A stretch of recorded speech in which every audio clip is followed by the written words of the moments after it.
23 जनवरी से लेकर के अब तक यानी 15 दिनों में देश की 5 हस्तियों के लिए भारत रत्न का ऐलान केंद्र सरकार ने किया। अगर इन 5 हस्तियों को आप देखें तो इससे पूरा भारत आपको कवर होता नजर आएगा।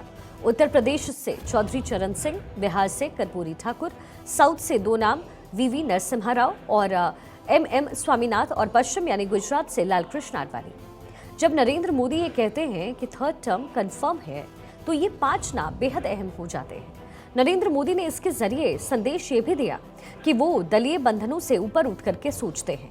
तो आखिर चौधरी चरण सिंह को भारत रत्न दे करके बीजेपी ने क्या क्या साथ लिया है, बीजेपी को उत्तर प्रदेश और हरियाणा में कितना फायदा हो सकता है, ये सब कुछ एक रिपोर्ट के जरिए आपको समझाते हैं।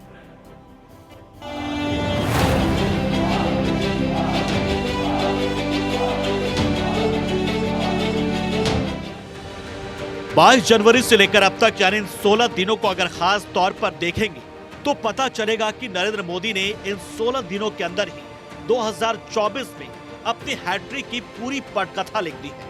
22 जनवरी को अयोध्या में प्राण प्रतिष्ठा हुई। उन तस्वीरों को देखकर हर सनातनी भावुक हुआ। 500 वर्षों का सपना साकार हुआ था। इसके ठीक एक दिन बाद 23 जनवरी को कर्पूरी ठाकुर को भारत रत्न देने का ऐलान किया गया और उसके बाद लालकृष्ण आडवाणी और फिर 9 फरवरी को पूर्व पीएम नरसिम्हा राव, पूर्व पीएम चौधरी चरण सिंह और हरित क्रांति के जनक एमएस स्वामीनाथन को भारत रत्न देने का ऐलान किया गया। अब इन 5 भारत रत्न के सहारे नरेंद्र मोदी ने क्या संदेश देने की कोशिश की, सबसे पहले उसे समझिए। देश के हर हिस्से के योगदान को सम्मान दिया गया। कृषि क्षेत्र के लिए समर्पित है मोदी सरकार। कृषि क्षेत्र में किए गए योगदान की सराहना है। किसानों का हित मोदी सरकार का एजेंडा है। मोदी ने देश के मान सम्मान को प्राथमिकता दी। दलगत राजनीति से खुद को अलग रखा। दलों के दायरे से बाहर जाकर सम्मान दिया। इनमें से 2 सम्मानित व्यक्ति दक्षिण भारत से भी आते हैं।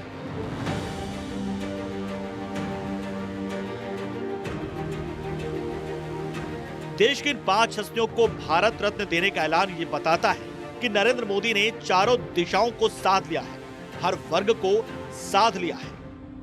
कर्पूरी ठाकुर ओबीसी वर्ग के नायक, लालकृष्ण आडवाणी हिंदुत्व के प्रखर चेहरे, चौधरी चरण सिंह किसानों के सर्वमान्य नायक, एमएस स्वामीनाथन दक्षिण भारत का चेहरा, हरित क्रांति के जनक, पीवी नरसिम्हा राव दक्षिण भारत का चेहरा।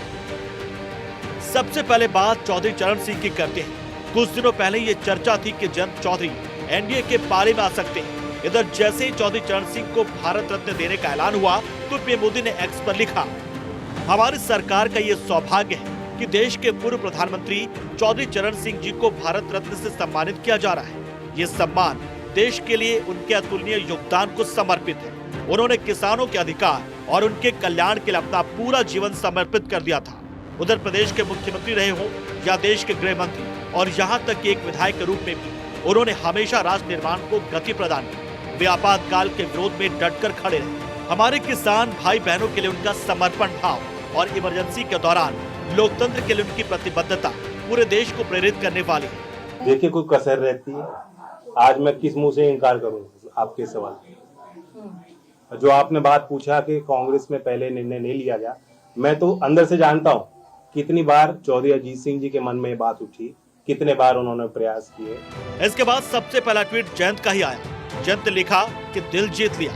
अब सवाल ये कि जयंत का दिल किसने जीता है, उसके लिए जयंत चौधरी क्या करेंगे। इधर अखिलेश समझ चुके थे कि जयंत चौधरी अब कभी भी खिसक जाएंगे, लेकिन जैसे ही चौधरी साहब के लिए ऐलान हुआ तो अखिलेश ने भी उस फैसले का स्वागत किया।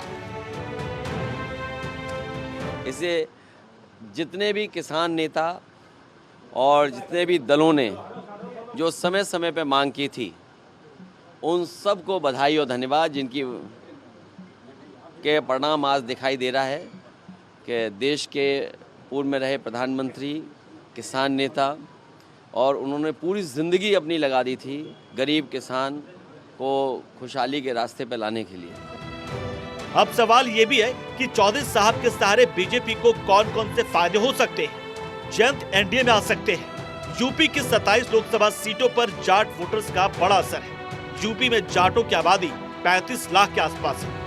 यूपी की 14 सीटों पर जाट निर्णायक भूमिका निभाते हैं। 76 विधानसभा सीटों पर 15% से ज्यादा जाट वोटर्स हैं। 24 विधानसभा सीटों पर 30% से ज्यादा जाट वोटर्स हैं। चौधरी साहब को भारत रत्न देने का ऐलान हुआ तो लोगों ने अपनी खुशी भी जाहिर की।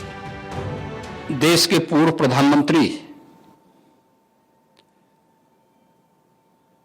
किसानों के मसीहा चौधरी चरण सिंह जी को भारत रत्न की घोषणा एक अभिनंदनीय घोषणा है। मैं आदरणीय प्रधानमंत्री नरेंद्र मोदी जी का आभार प्रकट करता हूं। चौधरी चरण सिंह जी किसानों के बड़े नेता थे, पूरे देश में उनका नाम था और किसान आज पूरे एक किसान पूरे देश का, खासकर उत्तर प्रदेश का बहुत ही आह्लादित है, प्रसन्न है कि किसानों के प्रति उनके लगाव को देखते हुए, उनके संघर्षों को प्रति देखते हुए भारत सरकार ने जो निर्णय लिया है, इसके लिए आदरणीय प्रधानमंत्री जी का आभार हम सब प्रकट करते हैं। नरेंद्र मोदी जी जब आए तो उन्होंने कहा जो भारत रत्न के हकदार थे, जैसे बाबा साहब अम्बेडकर, एसपी सिंह साहब, बघेल साहब अच्छा कह रहे हैं कि उनको तो भारत रत्न उस समय मिल जाना चाहिए ना, जब जिंदा थे तब भी मिल जाना चाहिए। 56 के बाद तो डिमांड हुई, लोकसभा में भयंकर, आरपीआई के 10 एमपी थे, उन्होंने हंगामा किया कि भारत रत्न क्यों नहीं दे रहे हो, तो भी नहीं दिया। तो और कब दिया? जब वीपी सिंह की गवर्नमेंट आई तब दिया। Ma'am, Bharat Ratna has been given to Chaudhary Charan ji को। Ma'am, and Narasimha Rao ji has been given Bharat Ratna. Ma'am, what you have to say about it?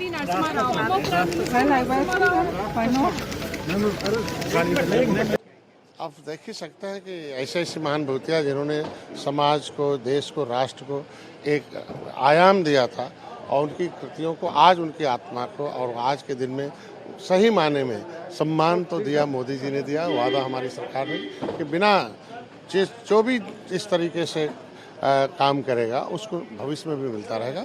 Modi सरकार की मैं भूरी भूरी प्रशंसा करना चाहता हूं, जिसने आज असली भारत को सम्मान दिया है, जिसने रियल इंडिया को सम्मान दिया है। भारत माता के ग्रामीण जीवन से निकले हुए चौधरी चरण सिंह को जो सम्मान आज मिला है, हम गौरवान्वित हैं। देखिए, ये चौधरी चरण सिंह जी को भारत रत्न जो सरकार ने दिया है, ये एक बहुत ही किसान सम्मान की बात है। और ये चूँकि चौधरी चरण सिंह एक किसानों के हीरो थे, गांव वालों के हीरो थे, उन्होंने गांव, किसान, गरीब के लिए बहुत काम किया है। उन्होंने जो राजनीति बड़े बड़े लोगों के, बड़े बड़े रईसों के घर में कैद थी, उसको गांव की गलियों में उतारा और तमाम लोगों को नेता बनाने का काम किया। अब आपको चरण सिंह के सियासी सफर के बारे में भी बताते हैं। किसानों का कर्ज माफ कराने वाले पहले नेता, सियासी पंडित चौधरी साहब को किसानों का कोहिनूर कहते थे। 1952 में यूपी के राजस्व और कृषि मंत्री बने। यूपी में किसानों के लिए जमींदारी उन्मूलन विधेयक पारित किया। इससे जमींदारी प्रथा खत्म हुई, किसानों को राहत मिली। 17 साल तक यूपी में कांग्रेस का बड़ा चेहरा रहे। कांग्रेस से अलग होकर भारतीय क्रांति दल बनाया। इस दल में लोहिया और राजनारायण उनके सहयोगी थे। 1967 में यूपी के सीएम बने चौधरी चरण सिंह। 1968 में यूपी के सीएम पद से इस्तीफा दिया। 17 फरवरी 1970 को दोबारा यूपी के सीएम बने। इसके बाद केंद्र सरकार में गृह मंत्री बने। चौधरी चरण सिंह ने मंडल और अल्पसंख्यक आयोग की स्थापना भी की। 1979 में वित्त मंत्री और उप प्रधानमंत्री रहे। राष्ट्रीय कृषि और ग्रामीण विकास बैंक की भी स्थापना उन्हीं के कार्यकाल में हुई। 28 जुलाई 1979 को भारत के प्रधानमंत्री भी बने। हालांकि महज 5 महीने ही प्रधानमंत्री रहे चौधरी चरण सिंह और कभी कोई चुनाव नहीं हारे चौधरी चरण सिंह। जाहिर सी बात है कि चौधरी चरण सिंह को भारत रत्न देने से बीजेपी ने किसानों और जाटों को अपने पाले में करने की दिशा में मजबूत कदम उठा दिया है। अब इंतजार है जयंत को एनडीए में शामिल होने का। कहा जा रहा है कि जयंत चौधरी के आने की ये पहले शर्त थी जो बीजेपी ने पूरी कर दी और जयंत 2 लोकसभा सीटों और 1 राज्यसभा सीट पर आने को तैयार भी है। अब सबकी नजरें हैं 12 फरवरी पर। अगर 12 फरवरी को जयंत एनडीए में आ जाते हैं तो ये अखिलेश यादव के लिए बहुत बड़ा झटका होगा। Bureau report.